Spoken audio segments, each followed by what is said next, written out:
दोस्तों, मोटिवेशन की जब हम बात करते हैं तब एक शेर याद आता है कि मंजिल तो मिल ही जाएगी भटक कर ही सही, गुमराह तो वो है जो घर से निकले ही नहीं।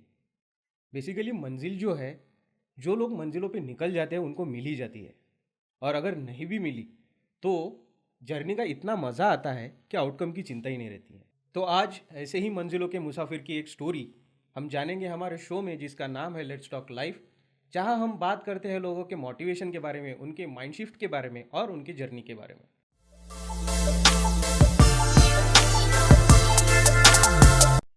तो आज हमारे साथ है भाग्यश्री मेसरे मैम, जो अकोला पुलिस डिपार्टमेंट में as a drill instructor job कर रही है। तो जानते हैं उनकी जर्नी के बारे में, उनकी लाइफ के अप डाउन्स के बारे में, उन्हीं के शब्दों में। So let's welcome her to our show. Hello ma'am. Hi. तो सबसे पहले मेरा आपको एक सवाल है कि हु इज़ भाग्यश्री मेसरे?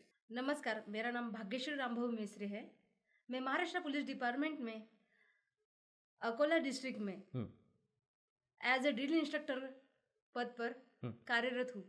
आप मुझे ये बताइए कि आपने यही फील्ड क्यों चुनी? बिकॉज पुलिस जो है, पुलिस की जॉब थोड़ी सी चैलेंजिंग भी होती है और थोड़ा लेडीज़ के लिए थोड़ा सा डिफिकल्ट भी होता है। तो इस फील्ड को चुनने के पीछे आपका रीज़न क्या था? सबसे पहली बात तो मुझे यूनिफॉर्म से ज़्यादा लगाव था। ओके।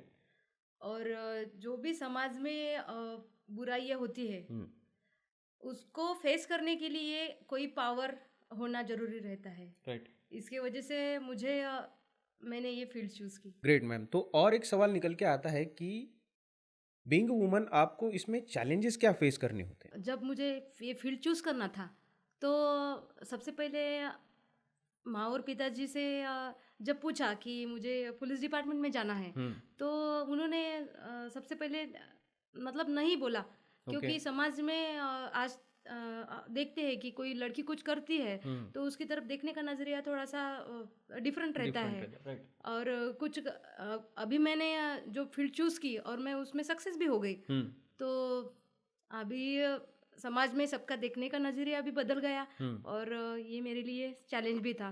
राइट। तो मैम, जब आपने ये जर्नी स्टार्ट की तो कौन से ऐसे रिसोर्सेज थे, या यूँ कहे कि कौन से ऐसे लोग थे जिन्होंने आपको बहुत ज़्यादा इंस्पायर किया है? जब मैं कॉलेज में थी तो कॉलेज में जो मेरे प्रोफेसर्स लोग थे, जो भी मेरे एनसीसी या स्पोर्ट्स डिपार्टमेंट के जो भी टीचर्स लोग थे, उन्होंने मुझे मैंने क्या करना चाहिए वो सबसे पहले गाइड किया। ओके। और दूसरी अहम बात कि मेरे फैमिली में मेरे 2 भाई हैं। उन्होंने मुझे कभी ऐसे महसूस नहीं होने दिया कि तुम गर्ल्स हो या तो तुम कुछ कर नहीं सकती। उन्होंने मुझे हमेशा बताया कि तू कुछ कर सकती हो, तो ये तुम कर लो। मतलब आपके भाई जो थे उन्होंने आपको बहुत ज़्यादा इंस्पायर किया इस जर्नी में। Yes sir. तो मैम, जैसे आपने बताया था हमारे पहले कन्वो में कि आपको कल्चरल एक्टिविटीज़ में भी बहुत ज़्यादा इंटरेस्ट था। तो बीइंग अ वुमन, एक पुलिस का जॉब और अपनी कल्चरल हॉबीज़, इसको आपने कैसे मैनेज किया? सर मैंने 2019 में हम्म। अ, महाराष्ट्र लेवल या तो महाराष्ट्र लेवल के बाहर भी मैंने ऑडिशंस दिए हैं। ओके। सारेगमप, वाह। सुरनवा ध्यासनवा, इंडियन आइडल, ऐसे। सुरनवा ध्यासनवा एक महाराष्ट्र प्लेटफॉर्म के तौर पर एक कंपटीशन थी। जी, मराठी जी, मराठी जो कंपटीशन कलर्स थी, कलर्स पे। वाहिनी पर थी राइट। वो। राइट।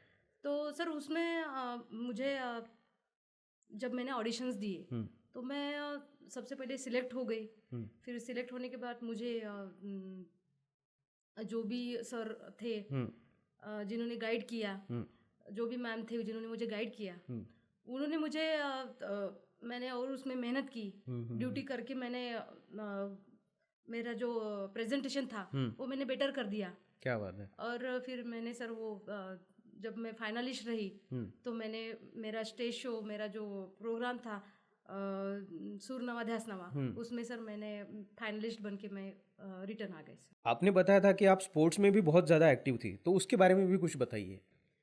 मैंने सर जब मैं यूनिवर्सिटी में मैं पहली बार ऑल इंडिया लग गई तो मैंने कंटिन्यू यूनिवर्सिटी की जो भी मैचेस थे, टेबल टेनिस स्पोर्ट्स मेरा है, और उसमें मैंने मेहनत की। Okay. और महाराष्ट्र का प्रतिनिधित्व करते हुए मैंने मेरे जो आरडीजी कॉलेज का नाम है वो मैंने रोशन कर दिया, और मेरे मम्मी पापा का भी नाम उसमें बहुत हो गया। क्या बात है। तो लिसनर्स, ये आपके लिए एक मैसेज है कि आपका जॉब चाहे कैसा भी हो, अगर आपको इंटरेस्ट है तो आप अपनी हॉबीज़ मैनेज कर सकते हो। तो अभी आप जो पुलिस की नौकरी कर रहे हो, तो इसमें डे टू डे लाइफ में आपको क्या एक्सपीरियंस आते हैं? ड्यूटी का तो कोई टाइम नहीं रहता। जब भी हमारे हेड में से किसी सर का कॉल आ जाता है तो हमें तुरंत ही उस जगह पे जाना पड़ता है। ओके। और तब जहाँ पे कुछ असॉल्ट हो गया है या तो कोई कुछ क्रिमिनल्स है या कुछ घटनाएं हुई है, उसको फेस करने के लिए सबको बुलाया जाता है। तो बाकी भी महिलाएं रहती है जो भी अग्रेसिव रहती है, हम समझाने की कोशिश करते हैं। तो कुछ लोग हावी होके हमारे ऊपर जैसे कि चढ़ जाते हैं। सही है। तो इससे एक बात तो साबित होती है कि आप रोजमर्रा की लाइफ में बहुत ज़्यादा चैलेंजिंग सिचुएशंस से गुजरते हो, जो कि एक 9 to 5 जॉब करने वाला बंदा कभी समझ ही नहीं पाएगा। फिर भी ठीक है, हमारी शुभकामनाएं आपके साथ है। और एक लास्ट वाला मैसेज अगर आपको हमारे लिसनर्स को देना है तो आप क्या बताओगे कि लाइफ के साथ करना क्या चाहिए? सबसे पहली बात है, सब महिलाओं ने सक्षम होना चाहिए। अगर महिला सक्षम हो गई तो वो खुद को डेवलप कर सकती है और वो पूरे परिवार को, पूरे समाज को डेवलप कर सकती है। जब समाज में कहीं पर भी ऐसा असॉल्ट हो जाता है, कोई क्राइम हो जाता है, तो सब ने मिलकर वो फेस करना चाहिए। तो ये बड़ी अच्छी बात कही मैम आपने। थैंक यू सो मच हमसे बात करने के लिए। Thank you very much. Thank you so much. तो जैसा कि आपने देखा कि इतनी टफ कंडीशंस में इनका जॉब होने के बावजूद उन्होंने अपनी हॉबीज़ भी मेंटेन करके रखी है, वो स्पोर्ट्स में भी एक्टिव है और साथ ही साथ एज ए ड्रिल इंस्ट्रक्टर वो अपना काम भी अच्छी तरह से निभा रही है। तो यही होता है एक लड़की की पावर समझ लीजिए या मल्टीटास्किंग की एक स्किल समझ लीजिए, जो भगवान ने लड़कियों को बहुत अच्छी तरह से दी है। तो बीइंग अ गर्ल, आप अगर ये देख रहे हो तो इस बात को समझिए कि आप अपनी लाइफ में कुछ भी कर सकते हो, खुद को लिमिटेशंस देना बंद कर दीजिए। तो ऐसे ही बहुत सारे लोगों की जर्नी के बारे में हम आगे भी जानेंगे। तो अगर आपको हमारा एपिसोड अच्छा लगा हो तो लाइक, कमेंट, सब्सक्राइब ज़रूर कर दीजिएगा। Thank you so much.